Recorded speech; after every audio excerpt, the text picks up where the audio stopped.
Assalamualaikum warahmatullahi wabarakatuh. Saya Laila Mahrani Nasution. Di sini saya ingin menjelaskan kembali mengenai bahan dasar kerja jurnalistik. Nah, adapun yang pertama itu yang A, fakta sebagai bahan dasar kerja jurnalistik. Nah, adapun pengertian fakta. Fakta adalah hal peristiwa yang benar-benar terjadi. Nah, fakta adalah sesuatu yang dapat dilihat, diraba, dan dirasakan oleh setiap orang. Dan adapun ada juga fakta adalah keadaan atau peristiwa yang merupakan kenyataan sesuatu yang benar-benar ada atau terjadi. Berdasarkan beberapa pendapat tersebut,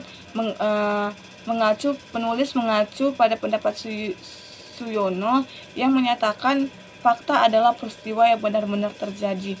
Nah, adapun informasi harus disampaikan dengan cermat, singkat, jelas, mudah, dan dengan cara yang menarik. Kata teliti berarti informasi yang disampaikan harus benar, akurat, dan bukan berita rekaan. Kata ringkas dan jelas berarti kalimat yang digunakan tidak panjang. Kata yang digunakan secara semantik dan gramatikal sudah benar. Adapun macam-macam fakta. Ada fakta tentang benda, dan ada fakta tentang peristiwa, dan ada fakta tentang keadaan. Dan ada juga fakta tentang jumlah, dan ada juga fakta tentang waktu, fakta tentang faktor penyebab.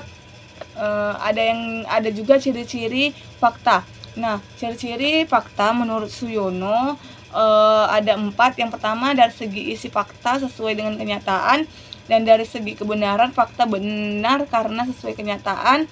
Ada yang ketiga, dari segi pengungkapan fakta cenderung deskriptif dan apa adanya, dan dari segi penalaran fakta cenderung induktif. B, ada teknik pengumpulan fakta. Yang pertama itu ada teknik angket atau kuesioner. Kuesioner ini adalah teknik pengumpulan data yang dilakukan dengan cara memberi seperangkat pertanyaan tertulis kepada responden untuk dijawabnya. Dapat diberikan secara langsung atau melalui pos atau internet. Nah, jenis angket ini ada 2, yaitu tertutup dan terbuka. Nah, ada juga jenis-jenis kuesioner. Yang pertama itu kan kuesioner terbuka. Kuesioner terbuka ini ada kuesioner penelitian yang memberi kesempatan kepada responden untuk menuliskan pendapat pribadinya terhadap daftar pertanyaan atau pernyataan yang tercantum. Ada juga kuesioner tertutup. Kuesioner tertutup ini adalah kuesioner penelitian dengan daftar pertanyaan atau pernyataan yang sudah dilengkapi pilihan jawabannya sekaligus. Ada juga kuesioner campuran. Kuesioner campuran ini penelitian dengan perpaduan antara kuesioner terbuka dan tertutup. Ada karakteristik kuesioner penelitian. Yang pertama, keseragaman, yang kedua eksplorasi, yang ketiga urutan pertanyaan, ada juga syarat membuat kuesioner. Dalam membuat kuesioner itu Anda tidak hanya perlu memperhatikan isi jenis dan karakteristiknya, tetapi juga syarat pembuat kuesioner penelitian. Ada kelebihan dan kekurangan kuesioner penelitian.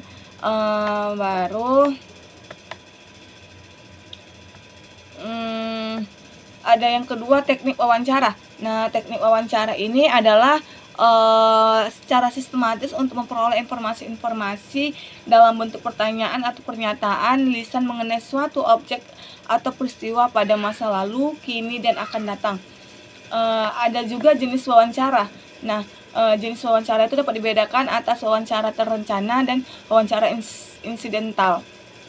Terus ada beberapa ketentuan wawancara. Yang pertama itu penentuan informan. Baru itu ada pedoman wawancara. Wawancara yang terencana sebaiknya dilengkapi dengan interview dalam bentuk sejumlah daftar pertanyaan yang telah disusun sebelumnya. Pedoman wawancara ini sangat membantu pewawancara dalam menjaga arah dan topik wawancara, terutama dalam wawancara yang mengandung pertanyaan atau pernyataan berstruktur. Terus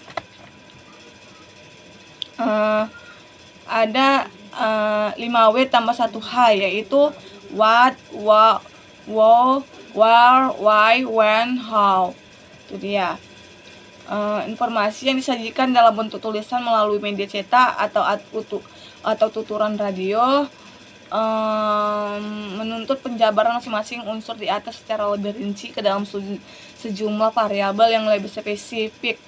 Misalnya unsur wo itu dapat dijabarkan ke dalam sejumlah variabel nama, alamat, umur, jenis kelamin, agama, status perkawinan, seperti itu. Terus dan ada teknik observasi. Nah, teknik observasi ini adalah menyebut Adler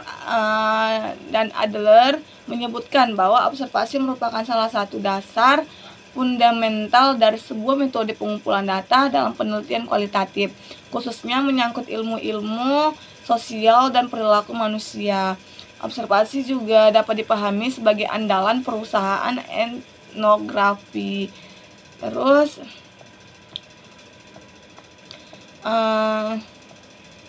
ada juga fungsi observasi. Fungsi observasi itu secara lebih rinci dijelaskan oleh Rahmat, terdiri dari deskripsi, pengisi, dan memberikan data yang dapat digeneralisasikan. Terus ada kelebihan dan kekurangan observasi. Dan kelebihan dan kekurangan observasi itu adalah kelebihannya itu teknik observasi terletak pada kemudahan mengakses setting. Metode observasi tidak mencolok, tersemar, unobtrusif, atau tidak menentukan interaksi langsung dengan partisipan. Dan ada juga kelemahan dari metode observasi lebih mengarah pada persoalan validitasnya, karena bisa jadi peneliti ketika melakukan observasi hanya mendasarkan pada persepsi atau kesan sendiri. Sekianlah penjelasan dari saya. Assalamualaikum warahmatullahi wabarakatuh.